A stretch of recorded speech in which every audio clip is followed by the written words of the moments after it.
Ձեզ պարոն Փաշինյան վերջին իրադարձություններով բաց է դառնում, որ ձեզ համար էմոցիոնալ թեմա է Արցախը եւ արցախցիների հարցը, ինչի մասին ձեզ պարբերաբար հիշեցնում են Արցախի մասին, ձեզ մեղադրում են Արցախի կորստի համար, եւ հետաքրքիր է ինչու եք դուք արցախցիների մասին լսելիս դառնում առավել հիանալի, ջղայնանում եք, կռիվների մեջ եք հայտնվում եւ հետաքրքիր է նաեւ այն, թե ինչ ապրումներ եք դուք ունեցել Արցախի կորստի ժամանակ, որովհետեւ ամեն դեպքում 2023 թվականին հրապարակային խոսքում ձեզ համար Արցախը դեռ Հայաստան էր եւ եթե կարելի է մեկ հարց եւս եկեղեցու հետ կապված, որովհետեւ այն մեղադրել է ձեր նախընտրական ծրագրում,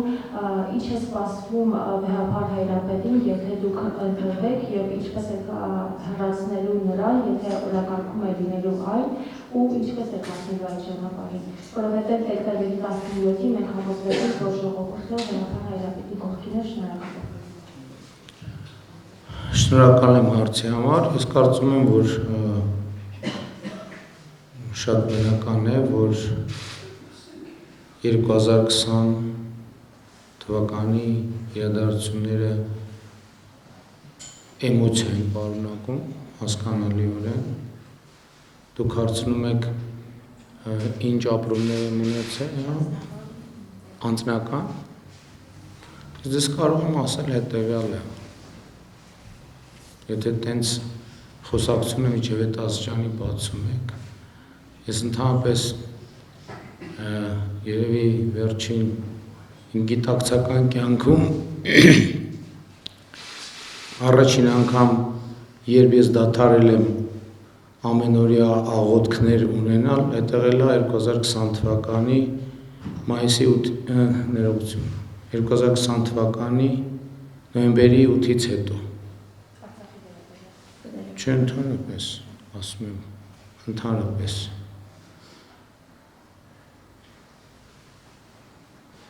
Հետո դրանից հետո երկարատև ծոմ եմ պահել։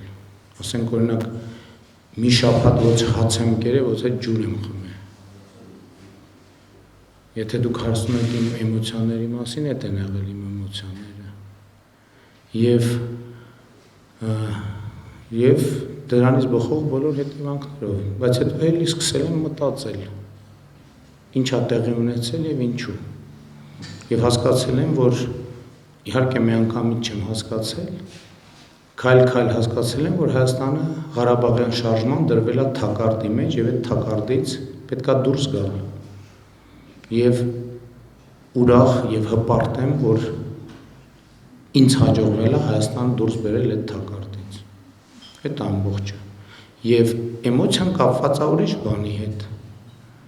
որ ես տեսնում եմ, որ այսօր կոնկրետ մարդիկ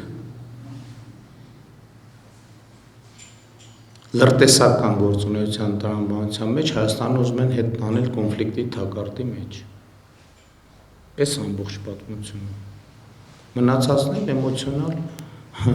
ես զարմանում եմ, այսինքն մարդ կա, որի համար այս թեմաները էմոցիոնալ չեն։ Եթե մարդ կա տենց, ուրեմն առավել եւս։ Ես չեմ զարմանում, որ ասենք Ռոբերտ Քոչարյան նման մարդը էմոցիա չունի, նա որտեվ սառնասիրտ մարդասպան է, ինչի պետք է էմոցիա ունենա։ Սառնասիրտ մարդասպան, որի տեղը բանտում է։ Կարծում եմ բանտում իր էմոցիաները կամաց-կամաց կսկսեն վերականգնվել։ Կամ Ծառուկյան Գագիկը ինչի պետք է էմոցիա ունենա։ Քյարփինջը ոնց կարա էմոցիա ունենա։ Կամ Կալուգացի օլիգարխ ինչի պետք է էմոցիա ունենա, արհեստական ինտելեկտը էմոցիա ունի։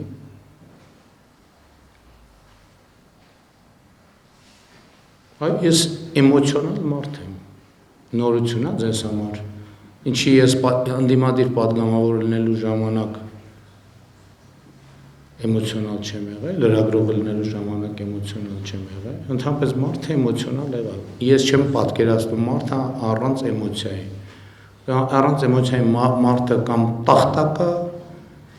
կամ քյարփինջ է։ Եվ ցավոք սրտի մենք քաղաքական դաշտում տեսնում ենք այդպիսի բութ գործիքներ, որոնք օգտագործվում են տարբեր ուժերի կողմից։ Հա, եւ քանի որ հարցը կապեցիք Հայաստանյան առաքելական եկեղեցու հետ, ամենաբանը զվարճալին գիտեք որն է, որ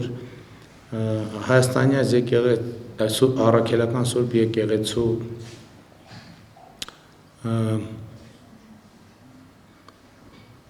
պաշտպանության դիրքերից հանդես են գալիս մարդիկ, հա հետո բնականաբար վերականգնել եմ աղոթքներս, այնեն չի, որ միջև հիմա դադարել եմ, ակնհայտորեն։ Ես նկատի ունեմ դա ինչ որ տեղի ունեցել մեծ էմոցիոնալ շոկ ա եղել ինձ համար, ինչպես նաև համոզված եմ շատերի համար։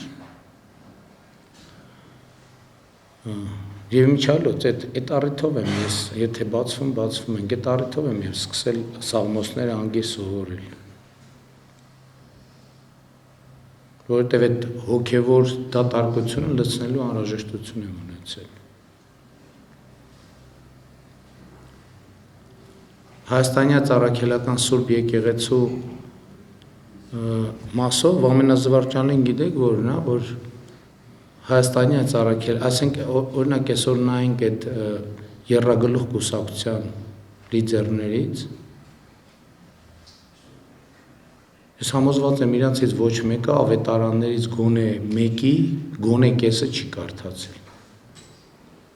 գոնե կեսը։ Ես համոզված եմ իրեքին ազգային ինքնությունից հանդես են գալիս մարդիկ, որ համոզված եմ հայ ժողովրդի պատմության ամենապրիմիտիվ հարցերին չեն կարող պատասխանել, ընդհանրապես գաղափար չունեն։ Կարանք տեստ անենք։ Ամենապրիմիտիվ հարցերին հայ ժողովրդի պատմության չեն կարող այդ մարդիկ պատասխանել։ Չեն կարող պատասխանել։ Այդ մարդիկ տարրական գրագիտության խնդիր ունեն, տարրական գրագիտության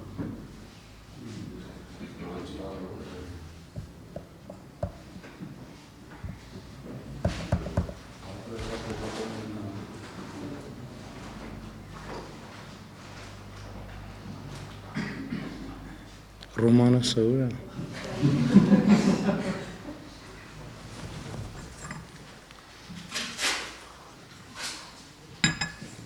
Ձեր միկրոֆոնները աշխատում են,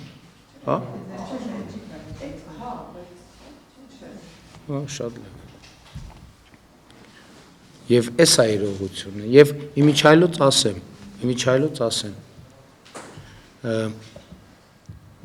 ու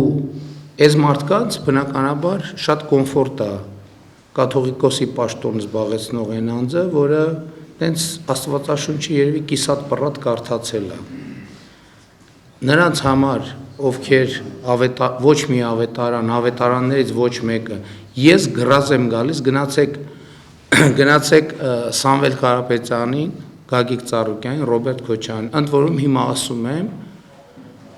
երբ հանդիպեք հարցրեք, ասեք Աստվածաշունչը, ավետարանը եւ նոր կտականը, ինչով են իրարից տարբերվում։ Բարձ բան եմ ասում, ավետարանը, Աստվածաշունչը, նոր կտականը, ինչով են իրարից տարբերվում։ Իսկ հիմա ուշքից կգնան, որ այդ հարցը տակ։ Կոգնիտիվ դիսոնանսի պատճառով։ Ու Կտրիչ Ներսիսյանի նմանը, որը կիսատ պռատ կարող է կարդացած լինի Աստվածաշնչի 2/3-ը, շատ խորը հոգևոր տպավորություն է թողնում այդ մարդկանց վրա, համոզված եմ։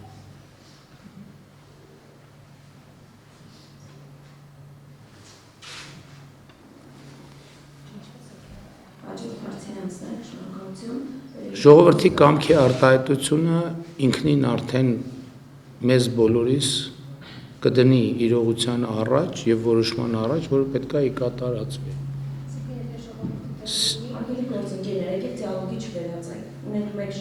Ցանկացած բանի, որ ժողովուրդը դեմ լինի, ուրեմն չի լինի, ցանկացած բանի, որ ժողովուրդը կողմ լինի, ուրեմն կլինի։